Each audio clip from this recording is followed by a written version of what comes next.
Olá pessoal, tudo bem?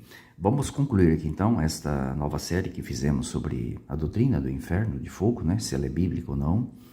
Vamos falar aqui especificamente da parábola do rico e do Lázaro. Será que Jesus ali estava tentando ensinar que existe sofrimento em algum lugar após a morte? Que existe realmente um inferno onde as pessoas pagam pelos seus erros? É isso que nós vamos analisar aqui, tá bom? Como podem notar, nós usamos aqui traduções diferentes da Bíblia, sempre com o objetivo de mostrar que as testemunhas de Jeová ensinam a verdade da Bíblia, as verdades da Bíblia, de modo muito claro, em qualquer tradução. Não precisa ser especificamente a tradução, né, produzida pelas testemunhas de Jeová, como no caso a tradução Novo Mundo, tá? Então nós temos aqui, dá para ver na página inteira aí, o relato de Lucas, né, capítulo 16, e especificamente aqui a partir do versículo 19, que está aqui no finalzinho, ó, aqui nessa ponta, né? É onde começa a parábola de Jesus. E ela termina aqui, ó, tá bom? Deixa eu aumentar a tela aqui um pouquinho para melhorar a nossa visualização.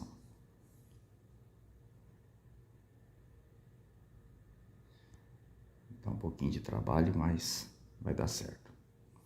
Isso agora ficou melhor, né? Fica melhor para a gente enxergar. Então, o que eu quero destacar para vocês aqui, ó?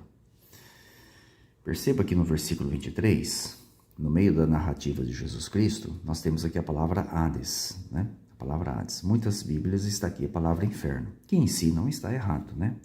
Já que a palavra inferno, nós mostramos para vocês desde o início dos primeiros vídeos, significa lugar inferior, né? Apenas isso, tá?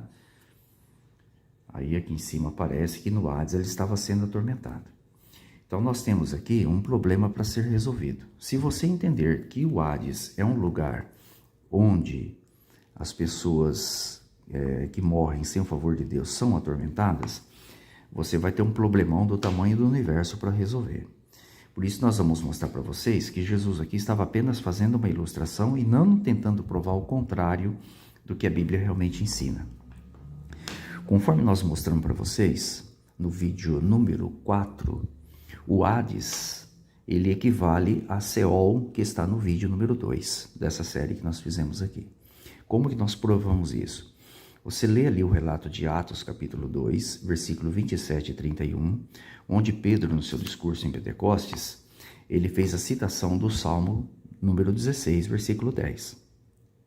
No Salmo 16:10 aparece a palavra Seol ou Sheol, bem explicado no vídeo número 2.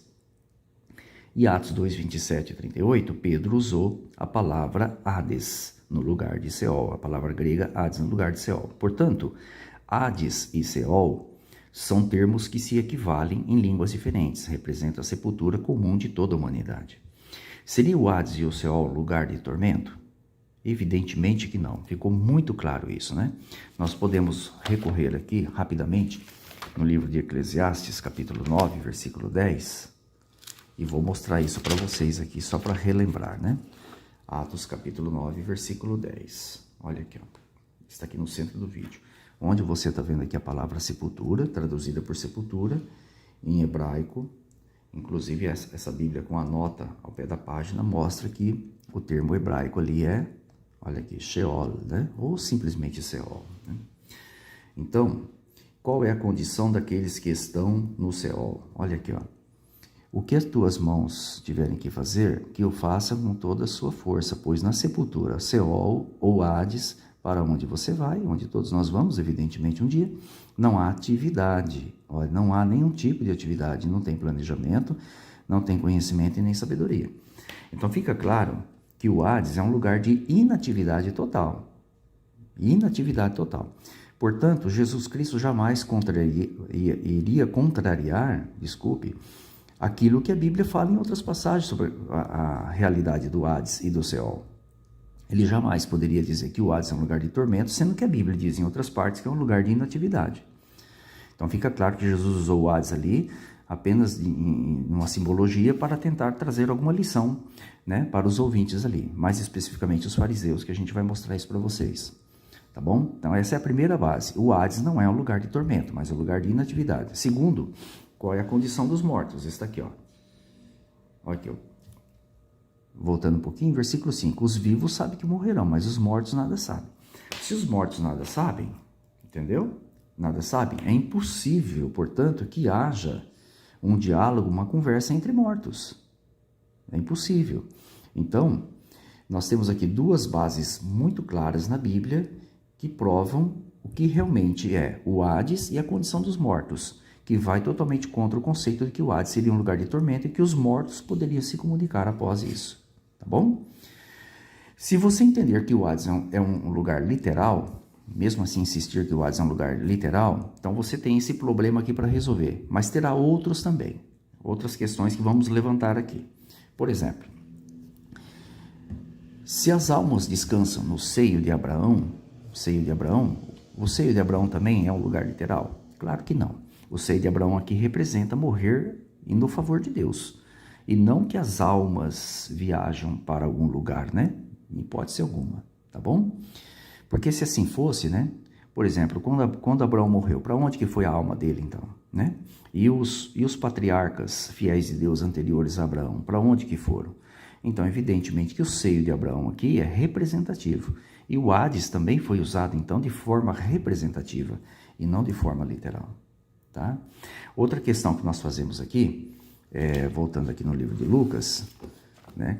Nós percebemos aqui que existe em todo o relato um diálogo entre o rico, né? O rico e Abraão, até no finalzinho do versículo 31, né? Que é interpretado de forma totalmente distorcida para as pessoas que acreditam no inferno de fogo, tá?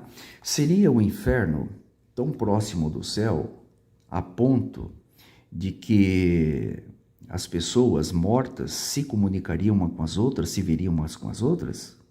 Seria isso possível? Evidentemente que não, não tem o menor sentido. Imagine você, né, que você é um servo de Deus, se isso fosse verdade, você iria para o céu e um parente muito próximo seu, um filho, um pai, uma mãe, se recusou a servir a Jeová e a Jesus Cristo. Aí você está no céu, né, no seu galardão, e do outro lado você vê o parente próximo seu sofrendo no inferno. Você se sentiria feliz por toda a eternidade vendo seu parente sofrendo do outro lado? É lógico que não. Então fica claro que Jesus aqui, ele estava apenas fazendo uma ilustração e não tentando provar uma coisa que a Bíblia realmente não ensina. Já vamos mostrar mais detalhes para vocês ainda, né? Tá? Outro detalhe interessante. Se aqui fosse literal, o rico seria mais justo que o mendigo, né? Porque o rico, ele tinha abundância e o mendigo passando necessidade, né? E a Bíblia fala que aqueles que são leais a Deus, entendeu? Eles não mendigam, né? Está no Salmo 37, 25, isso aí, né? E o outro problema que você arrumaria, se o Hades é um lugar de tormento literal, tá? Está aqui em Apocalipse capítulo 20, versículo 13. Olha aqui, ó. 20, 13. Imagine que o Hades é um lugar literal de sofrimento, de castigo, tá? Aí aqui em Apocalipse capítulo 20, versículo 13, fala que a morte e o Hades devolveram os mortos, etc, tal, né? Depois a morte e o Hades foram lançados no lago de fogo. Tá aqui, ó, finalzinho do versículo 14, tá? Foram lançados no lago de fogo. O lago de fogo, para aqueles que defendem a doutrina do inferno, é o derradeiro inferno. Então você teria, olha só, teria um inferno lançado em outro inferno, né? Um inferno lançado em outro inferno. E você teria um outro problema aqui para resolver. Então, as pessoas que pecam, morrem no desfavor de Deus, elas passam por um tempo sofrendo, olha só, sofrendo numa espécie de inferno, e depois seriam tiradas desse inferno e ser lançadas no inferno pior ainda, né? Que Deus amoroso que faria isso? É impossível, né? Lá em Jeremias 7,31 diz que nunca passou pelo coração de Deus queimar as pessoas, né? Nunca passou. Mas aí as pessoas criaram esse conceito totalmente distorcido, tá? E para ajudar dois infernos ainda, né? As pessoas sofrem temporariamente em um, até serem tiradas de lá para serem lançadas em outro pior ainda, né? Explicamos que o lago de fogo ali no vídeo, terceiro vídeo, é um termo simbólico de destruição e não de sofrimento, tá bom? Depois você pode ver o terceiro vídeo. Então esses são os problemas que você teria para resolver se acreditar que o Hades é um lugar literal de sofrimento, conforme aparece aqui, né? Em outras Bíblias aparece a palavra inferno no lugar aqui, que em tese não está errado, né? Que representa simplesmente o lugar inferior, tá bom? Então o Hades não é um lugar de sofrimento e os mortos não podem se comunicar, até porque eles estão, né? Eles deixam de existir e entram em estado de inconsciência total, conforme nós mostramos aqui. Vamos identificar então quem são as partes aqui de maneira muito rápida. Bom, o Lázaro, bem conhecido, era uma pessoa nos dias de Jesus muito querida, era uma pessoa simples, mas que havia aceitado, né, as pérolas da verdade pregada por Jesus Cristo e se tornou ali um discípulo de Jesus naqueles dias, né? Então, ali nós encontramos, identificamos já de forma assim simples, quem o Lázaro que representa, as pessoas comuns, mas que aceitaram os ensinamentos de Jesus nos seus dias. Então, entraram no favor de Deus, por assim dizer, né? É nesse sentido aí. E o rico, quem é o rico? Fácil de identificar. Olha aqui, ó, no versículo 14, ó. Os fariseus que amavam dinheiro, tá? Os fariseus que amavam dinheiro. Então, aqui nós começamos a identificar quem que é o rico da parábola, né? Eu não vou ler aqui porque não vai caber no vídeo, mas você pode ler, por exemplo, ali, que os fariseus, eles tinham um apego, uma espécie de uma devoção muito grande com Abraão e Moisés, que aparece aqui em todo esse relato. Por exemplo, em João 8, 39 e 53, eles falam que eles tinham um pai, e esse pai era Abraão, né? Quando eles debatiam com Jesus Cristo. Em João 5, 46, 9, 28 e 29 e Atos 6, 14, eles deixam claramente que eles tinham um apego muito grande por Moisés e pela lei de Moisés. Por isso que no finalzinho do relato aqui, cita Moisés aqui, ó, que eles têm Moisés. Então eles tinham tanto Abraão como Moisés como uma referência muito grande. Eles tinham uma espécie de devoção com Abraão e Moisés, tá? Por isso que eles aparecem aqui no relato, né, conforme vocês estão vendo aqui, ó, tá bom? Agora, o que seria esse tormento? Esse tormento, ele se refere à exposição das mentiras dos fariseus, tá? Então eles foram expostos, está aqui, ó, Atos 7:54, quando aconteceu, por exemplo, o apedrejamento de Estevão. Vejam como que eles reagiram. Olha aqui, ó. Eles ficaram realmente atormentados por causa da exposição de suas mentiras naqueles dias, né? Olha aqui, ó. Olha, eles ficaram furiosos, eles rangiam os dentes, né? Contra aqueles que defendiam a verdade e expunham ali as mentiras dos fariseus. Então é nesse sentido aqui que eles eram atormentados. Então aqui nós conseguimos resumir de maneira muito simples e muito clara que a parábola do rico e Lázaro, ela não pode ser entendida de forma literal. Mas Jesus usou, né, essas expressões para tentar ensinar uma lição, no caso ali especificamente para os fariseus, de que a eles se aplicavam, né, essa mudança que haveria, inclusive após a morte de Jesus Cristo. Os discípulos de Jesus Cristo seriam favorecidos, pessoas comuns, e exporiam as mentiras dos fariseus, causando de alguma forma ali algum tormento a todos eles, né, a ponto de perseguir e tentar matar todos os discípulos de Jesus Cristo.